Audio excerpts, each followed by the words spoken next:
ধরতে হবে ব্যাংক লুটেরাদের, রুগ্ন ব্যাংকগুলোকে বাতিল করতে হবে। ব্যবসার স্বার্থে সব দেশের সাথে চাওয়া বন্ধুত্ব নীতি প্রণয়নে খাতভিত্তিক অংশীজনের পরামর্শ নেওয়া উচিত। নতুন মন্ত্রিসভাকে এভাবে স্বাগত জানালেন অর্থনীতিবিদ ও ব্যবসায়ীরা। তারা বলছেন, কোনো গোষ্ঠীর পক্ষে যেন কাজ না করে সরকার। জাহিদুল ইসলামের প্রতিবেদন। বিসমিল্লাহির রহমানির রহিম। আমি তারেক রহমান সশস্ত্র চিত্রে। ত্রয়োদশ জাতীয় সংসদ নির্বাচনে নিরঙ্কুশ জয়ের পর তারেক রহমানের নেতৃত্বে সরকার মন্ত্রিসভা গঠন করল বিএনপি।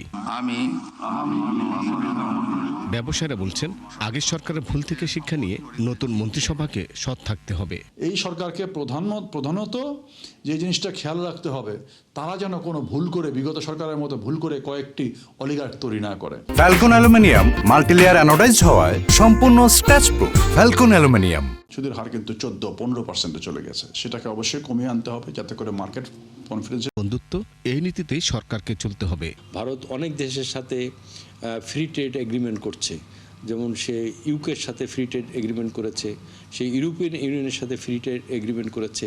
আমাদেরও কিন্তু এইরকম একটা প্রস্তাবে যেতে হবে। ভিশন সেট করলে সেই অনুযায়ী তাকে টিম তৈরি করতে হবে। সেই টিম তৈরি করলে ব্যবসায়ীদের সাথে করে আমাদের এগোতে হবে। সার্ক চেম্বার বলছে, আঞ্চলিক বাণিজ্য বৃদ্ধিতে নজর দিতে হবে। ইউরোপিয়ান ইউনিয়নের দিকে তাকায়, ওখানে প্রায় 62% তারা রিজনের ভিতরে বিজনেস করে। আসিয়ানের দিকে তাকায়, ওখানে 24% ব্যবসা নিজেরা করে। আর আমাদের যে সার্কভুক্ত যে দেশগুলি, এখানে 8টা দেশ, আমরা কিন্তু লেস দেন 5%। এই জায়গাতে কাজটা করা দরকার। মাটির নিচে 75 বছরের কয়লা রয়ে গেছে, আর আমি ইম্পোর্ট করতেছি এলএনজি, আমি ইম্পোর্ট করতেছি আপনার পেট্রোলিয়াম। আমার এক্সপ্লোরেশনটা বাড়াইতে হবে, আমার জ্বালানি যেটা কয়লা, এটাকে উত্তোলন করতে হবে। অর্থনীতিবিদরা বলছেন, এসবের পাশাপাশি আর্থিক খাতেও শৃঙ্খলা আনতে হবে। রাষ্ট্রায়ত্ত ব্যাংক সবগুলোই বড় বড় লোকসান দেয়, বাজেটের উপরে একটা বিরাট বোঝা হিসাবে দীর্ঘদিন ধরেই চলছে।